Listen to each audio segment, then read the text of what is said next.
Richard. Hey, Kinsman, is that you? Yes, sir. How are you? Pretty good, pretty good. Willie Montgomery, finally, talking to Jerry Kinsman. No kidding, you're hard to get a hold of, man.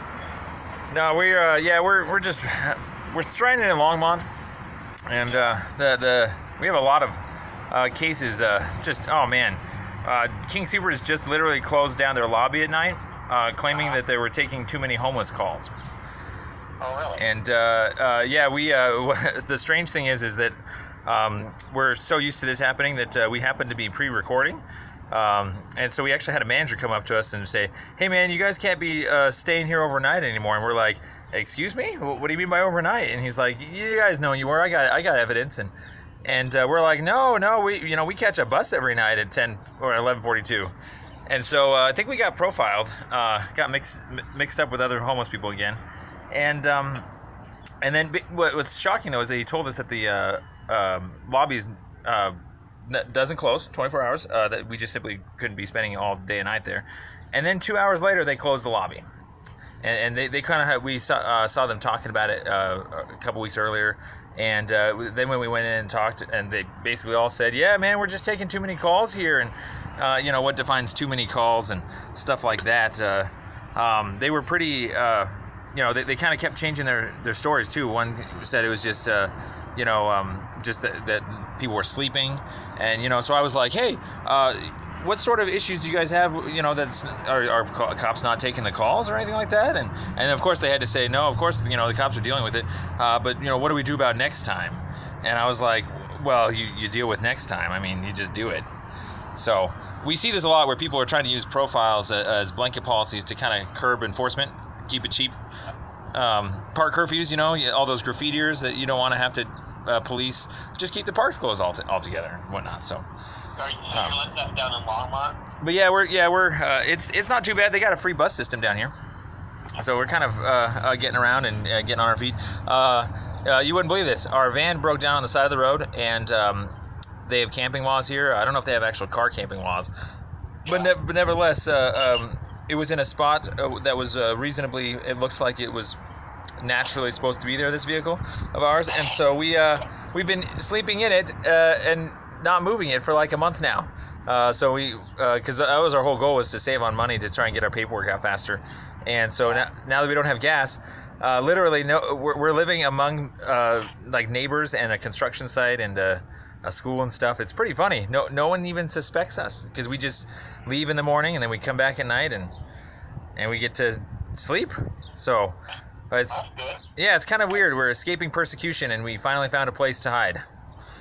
So. Longmont's the motherland, huh? Yeah. So what can I help you with, sir? Okay. Oh boy. So I have I tried starting a lot of conversations with Horton and Murphy. Murphy flat out said, you can't just tell us things, you have to write things down. And then I was like, wait a second, there's an internal affairs policy here that says I can clearly give verbal complaints. And so I went ahead and I talked to Horton about it all. I've got like 5 or 6 issues with you guys. And so to know where to start from and to possibly clean up some messes and have to report Horton if I have to, I just wanted to know how many cases you guys have out for me. Can you tell me that over the phone?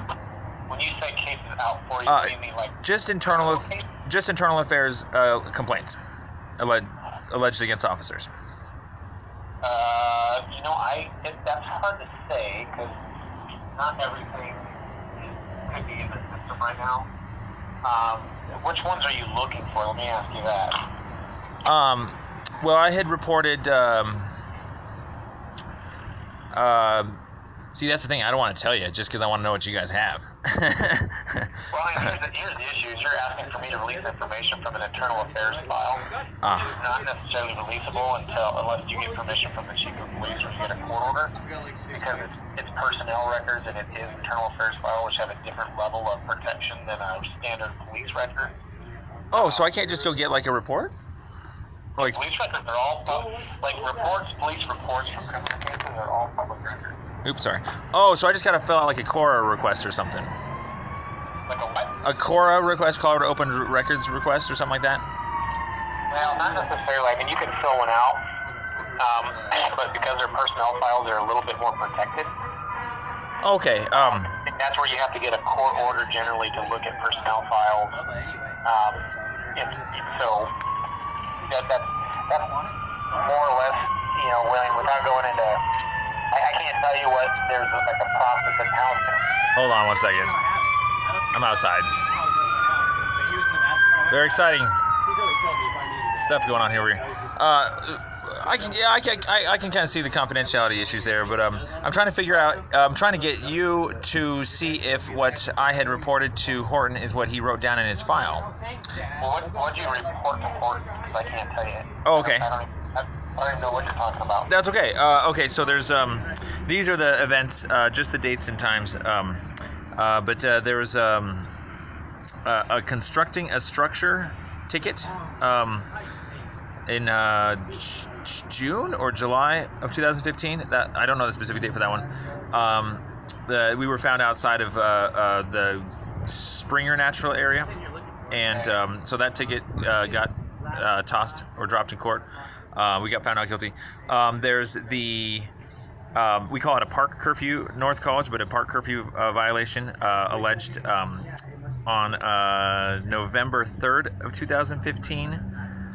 You guys also found us outside of a park, alleged that we were in the park, and that was Gustav Swanson Natural Area, and so we went to trial and won that one too. The next one is, truth be told, I reported an actual attempting to influence charge, which is what Mike West had written down in his report to Giddings as far as the investigation that you guys put for my attempted influence charge.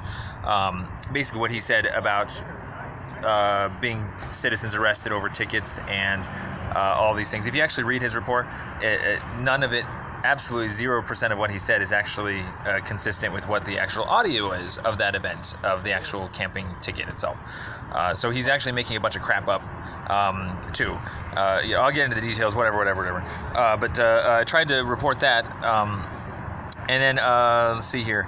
So 3, park curfew. I thought you saw me. No. I'm sorry, man.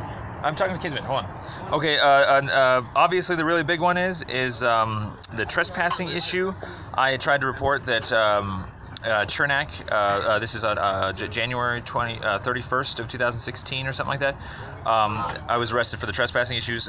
They had claimed certain things in their police report, and that are in violation of your guys' policy with regards to using all of your senses and writing things down accurately and correctly. And so I had said a whole bunch of stuff to him that night: right of way, 100-foot plat, Robinson Pearsall project, things like that. Business owner, not Safeway, is who I was talking about, and they put Safeway and they left everything else out.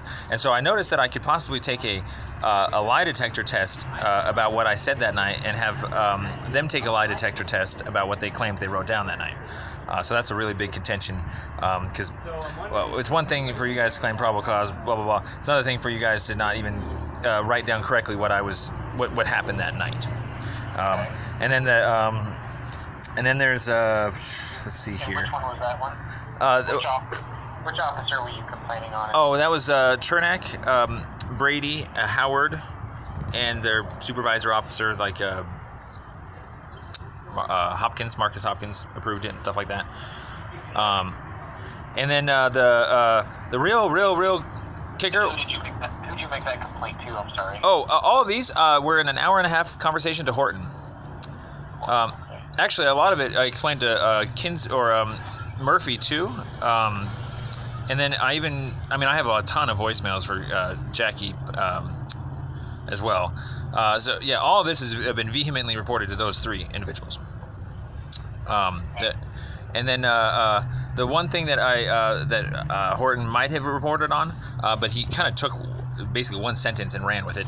That was trying to explain to him the Jefferson Park issues, which are multiple issues. Those are the old ones, right? Yeah, so that was the September 15th-ish, 14th-ish, 2015. That's where I can't open up any complaints on David's behalf, but he was issued a citation outside of a park and the actual area in which he was issued was not designated, and so that's kind of one of the essential elements that the judge struck it down over. She kind of said that, you know, her time was wasted there. But ultimately, Giddings, that officer that night, lied in the streets, said he had talked to the city attorney about some map that he'd procured from a parks department. And then in trial, he definitely didn't say that he went to any city attorney. But they kind of squashed the whole thing on hearsay that, you know, whenever I said I went to the parks department. So that's an issue with the DA's office, but nevertheless, he lied in court when I got to drill down a certain couple of questions, whatever I could, to kind of fry the concepts, or basically, you know, catch cops flip-flopping. And Giddings said that there were 2 leases for the area there. And if you actually go down to the real estate department, there's only 1 lease, and it obviously is only just around the park. And so, yeah, he basically attempted to influence the jury, and he succeeded. And I got convicted of being in a park for unlawful conduct, a county charge, when I'm not really in a park. And so, just to let you know real quick there, we have a super duper large investigation there of before and after all that happened. We had gone to the Parks Department. We talked to like Mike Calhoun there, the head, and then Bud Brady Hoff, the guy who gave him the map. And even this girl named Jill Wirtz, she was one who actually was the production of that map that was used, allegedly, the one that went curb to curb. They ended up pulling that map. It was basically just a maintenance map for trash pickup and stuff. And so, you know, naturally, Giddings didn't know, like, right-of-way law, plats for the city, things like that, in order to protect himself. So I got through to... I got enough out in my appeal that if you actually go look at the appeal, you can see that the actual district attorney himself, Clifford Rydell, or I think his guy McDonald, they actually went ahead and kind of ratified what Giddings was saying. That's evidence that he went to the Parks Department and that he got this map, and that that's proof beyond a reasonable doubt. And so basically, you know, we caught the DMV, or we got the DA's office really bad there. But yeah, what's up with that process? There's judicial misconduct trains that I can file, and there's just DA complaints just for them not doing their jobs.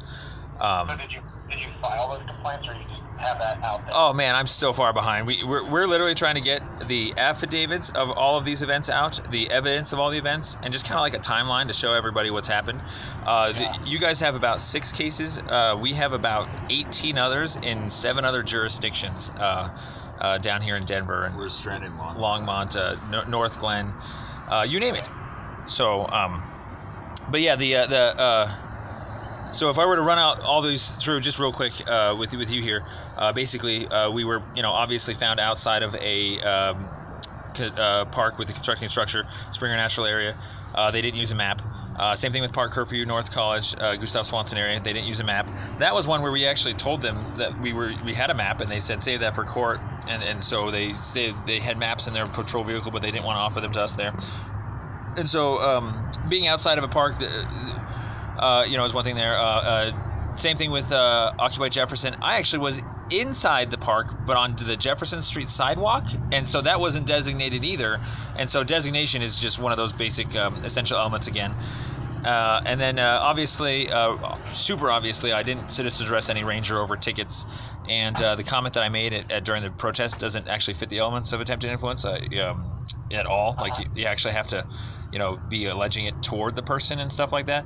And then the actual comment I said of the quit your jobs and save your lives during the camping trial, just to throw that out there, that was all political hyperbole and also taken completely out of context by Giddings. If you actually go over the entire investigation, they literally cherry-picked everything backwards and out of order just to kind of trump something up. I kid you not. And that's why we're having to write it all down. So it's really slow going there. But what I'm trying to get at ultimately is kind of the forte was the fence.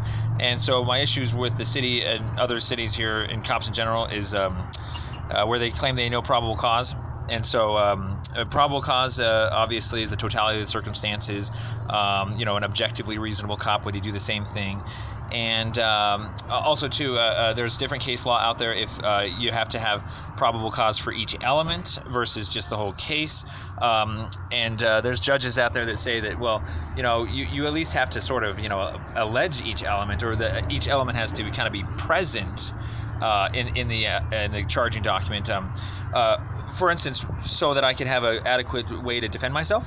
So if I were to put in a motion to dismiss for the trespassing case right now, I could, saying that it's not even alleging all the elements, and so how am I supposed to build a defense against it and stuff like that. And so what I'm trying to say ultimately is that we keep catching cops being not objectively reasonable and not using their base elements, the things that are supposed to be always discovered in the streets, like your jurisdiction, your mapped areas, the elements of the charge, the actual jury instruction elements. If you kind of go, those break them down a little bit easier, the jury instructions.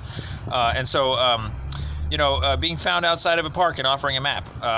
We don't think that the officers that night, Cutter, Johnston, Brady, and Howard, or Johnston, Cutter, Brady, and Bruff that night, they all said, well, we thought you were in the park, but, an objectively reasonable cop would never mistake an area that's not his land as his land. So, all of this stuff, when I had gone through it with Horton, he kind of mulled it all over and summed it all up as 95% of what you're saying is the application and discernment of legal theory, and that it's basically not my job. And so we tried to clarify that these are things that are statutable violations, potentially, being false imprisonments and kidnapping charges. But that, if it's a 42 USC that we have to go through in order for judges to decide if there wasn't probable cause, we obviously know that that's the route. But these are such simple issues that we've discovered, as well as in other jurisdictions, that we always like just trying internal affairs out just to see if you guys are able to kind of police yourselves, if you're able to say if those are your policies or if they're not, and if they violated them. And so, really easily, I was trying to get through to Horton, like, is it your guys' policy to go to a parks department and, pick up a map that conflicts with right-of-way law? Chances are not, and that wasn't your policy. And so I'm just trying to point out that these policy violations are happening a lot. They're statutable violations. I think it always honestly comes down to a lack of probable cause, and what Dave and I have been researching for the last couple of years is kind of a guilty until proven innocent type of mentality, where you kind of pick somebody up, you just see them first, the defendant. It's kind of like a nigger lynch, for lack of better words. And from there, the cops tend to cover it up and racketeer and do all sorts of crimes, like Brady in the Park Curfew North College. He was lying on the stand of where he found us in the park, and so these are perjury, basically racketeering activities that are cover-up crimes. To kind of, what they do is to try and claim or retain their probable cause. That at the very least they got me in a park, or with Giddings, at the very least he was within this map area. But the map itself, you can't just go grab a map and use it in trial and not expect to be struck down on hearsay. So real quick, I said hearsay in this trial, and they said, no, man, it's the Parks Department, and but obviously, since they didn't bring the Parks Department, it was supposed to be struck down on hearsay, and that the reasonable doubt is that we don't know if it's a maintenance map or not, and in this case, it actually was a maintenance map. And so it's one of the things, and I think you and I have had this a very similar discussion in the past, William, and I can respect your position and how you feel about where you're at and kind of what you're dealing with. At the same time, I'm always going to kind of make sure that you're utilizing kind of the proper forms for dealing with these, because all of what you're discussing relates to either criminal cases where you've been contacted, charged, and sent to court, and so on and so forth. And some of the devils are in the detail regarding the elements, and and quite frankly, the minutia of the facts, so to speak, are what you're challenging and what you're kind of upset about. Yeah, and actually, it's really funny you bring that up. That was actually what I wanted to allude to, is that I tried to explain to Horton that there's an internal affairs policy subsection that explains how, as long as the issue isn't a difference in opinion with regards to my guilt or innocence of any pending upcoming criminal charges, that internal affairs investigations can still happen, and over both internal affairs policies and statutable violations. And so, you know. Yeah, and I understand that. I think that's where potentially you're dealing with an issue of semantics and opinion, where, you know, I haven't had any complaints come from the DA's office or the courts or the city attorneys that have said the officers acted or testified inappropriately or, you know, made improper arrests based off of not having probable cause and making illegal arrests. That hasn't come our way, and they have just as much obligation to notify this office of those kind of behaviors as anybody else. What I will tell you, though, is that, I mean, like I said, I'm going to kind of put it back into perspective as far as your position and kind of what you're dealing with these criminal cases. Is those are really elements to deal with the courts, and those are elements to deal with your contacts. And, you know, I'll leave that, and hold before, let me finish. Yeah. What I will leave you with is, it's hard to have a discussion with you on the phone and talk about so many little details when I don't have any reference material. I don't know what you're talking about. I don't have the ability to look up all of the information that you're discussing with me in the time frame that we're on the phone. This is where I would say, you know, and I have kind of the ability to ask you to put this in a written form so I can understand it better, and then you be able to provide me what references, because you're talking about very granular levels of information. Oh yeah, no, that's what we've been trying to get out is the right. devil of the details. Which for me to do a proper analysis of granular information, I need to have a pretty descriptive explanation from you and your brother about what your concerns are and what your complaints are regarding these contacts and some of the stuff, so I can put a little bit better effort into it than just trying to breeze over something over the phone. You know what I'm saying? Oh yeah, no, exactly. That's what we've been trying to do. We've actually wanted to set up an actual physical meeting with you to just go over our evidence that's out of order right now. It's just kind of all over the place. What I would do, I would reduce what you're talking to a written form. Oh boy, I mean, that's our whole problem. That's 2 years of backlogged paperwork that we're in. The homeless resources don't cover it. There's no way that you and I are going to have, and that's where I need the information to be concise enough that I'm able to kind of follow what path you're going down, and being able to talk to you over the phone or in person. Those are just opportunities for us to really kind of pontificate way beyond getting to the details that are of importance, or the details that are of question.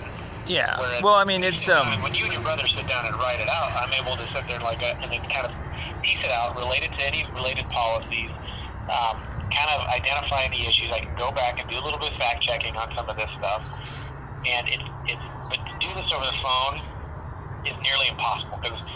Well, we were under the impression that Horton was writing things down as we were telling him, so.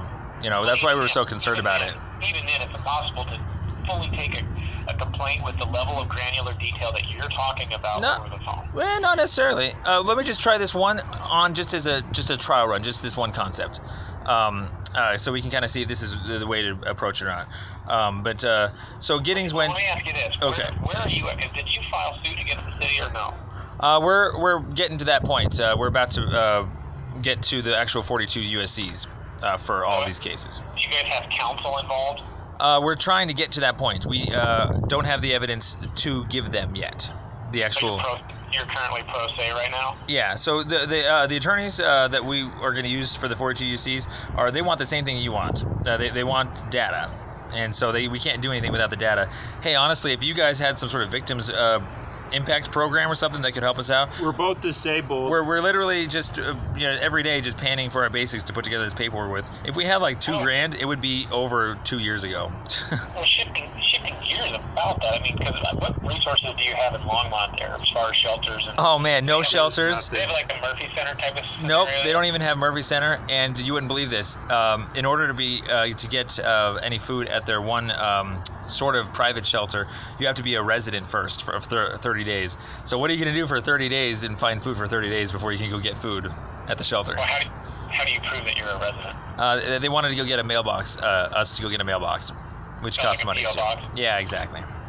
Well, here's what I would.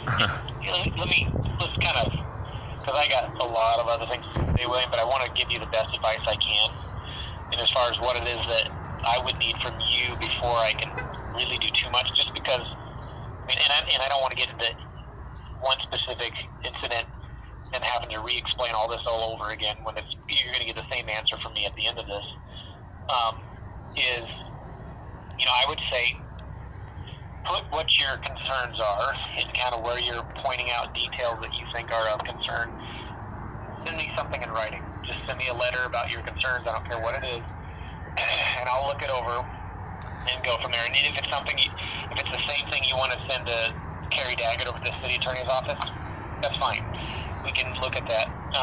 But what I'll tell you, that's going to be the preferred method for that, just because the way that we're talking about this today, it's too difficult to be able to get the right information and be able to even evaluate whether or not a problem has occurred, and then to determine what level of problem we're talking about.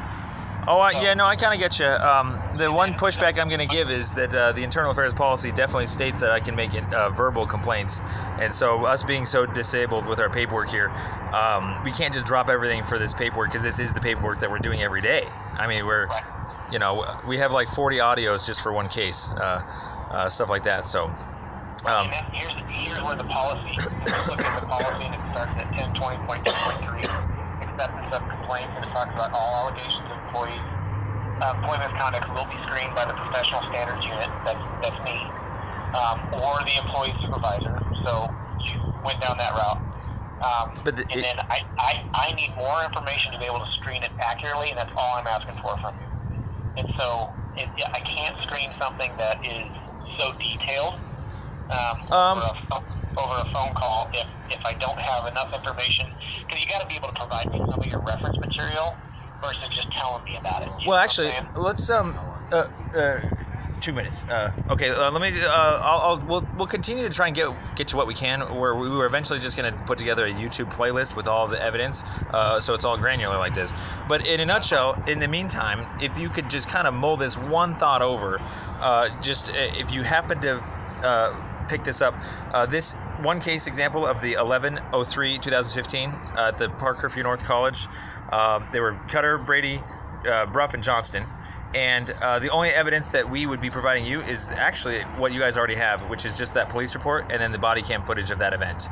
And so if you just go over the police footage and you see that they were saying that was Gustav, and then you go over the video cam footage, we actually, the one thing we will send you there is we did a day walkthrough to show you specifically where we were, to show that, more accurately that it's not in the park. But you can obviously go just look at the body cam footage yourself, go walk out there yourself. And so that's like the most open shut thing. As an example, is just they ticketed us outside of a park. They said it was inside of a park. We think that their policy is to use their maps or drop it if we offer a map and they don't use it. And that's about it. But you start talking about maps and all this other stuff. I mean, dear God, now we're talking about like legal standards and precedent and all. I mean, just tons of stuff that's really. Well, I mean, true, but obviously, naturally, the burden of proof is on you guys, and one of your only elements in the park curfew is just being in a park. I mean, that's the only element. So if you don't have a map... I guess the last thing I'll leave you with is a couple things. Give me what you can in writing and in some of your reference material so I can actually put a proper assessment on it, because I can't do it without some of that stuff. Gotcha. I know. The second thing is, I know that you do call around quite a bit to other people and supervisors in the police department. What I will ask you is, from here on out, if you need something, I'm going to ask that you call just me. Well, nobody answered me anyway, so you're the only one that did, so I appreciate that. You'll be my contact. So yeah, you call me if you need something. Other than that, we'll work on this and try to figure out what best to do, okay, sir? Okay, sure. I'll get you whatever I can, but in the meantime, just to let you know, I did talk to the business owner of 460 South College, Nelson Klein, and I got that on audio a long time ago. He doesn't think that's his property. So it's still a bogey. It's still a turd in the punch bowl. You guys are you picked me up off of public land, and you're claiming it's private property. And so, man, if you need me to write that down for you, you'll probably lose your job by not doing your own job. You know, I mean, that I just have to throw that out there because that one should be so black and white that you literally look at the police report and you're like, oh, that's not public property. By the way, I have you on audio saying that that's public land too. I can get that to you too. But these shouldn't be this difficult. But I'll entertain you guys so that you can't refute, so you have something to work with and disprove and so forth. I know what you're after. No. So. And some of this too is just the reasonableness of asking for, because you have a lot of different things that you're presenting to us. Well, yeah, I got backed up because you guys really screwed us over, and we couldn't keep up with you guys. So that's the only reason why. Hear me out. So, I'm not trying to be threatening towards you. I know. You're actually a really good guy. I don't mean to be any sarcastic towards you either. I'm trying to help you out, but I just need a little bit of leniency from you regarding what it is that I can do and what I need to be able to do my job correctly. And kind of what I'm asking for is that, so that I can give a proper assessment to what we're looking at and talking about, okay? Sure, absolutely. Yep. Everything that I'm going to present to you guys is what I'm going to present to the 42 USCs. The reason why I wanted to go through you is because I have a sneaking suspicion that if you guys weren't cronies and if you do know your jobs, that these are all things that you wouldn't need a 42 USC to discover that it was a policy violation on your own part. You know, it's very easy stuff. So I appreciate the insight. We'll just keep trying to get stuff to you, I guess. Do the best we can. Thanks. Bye-bye.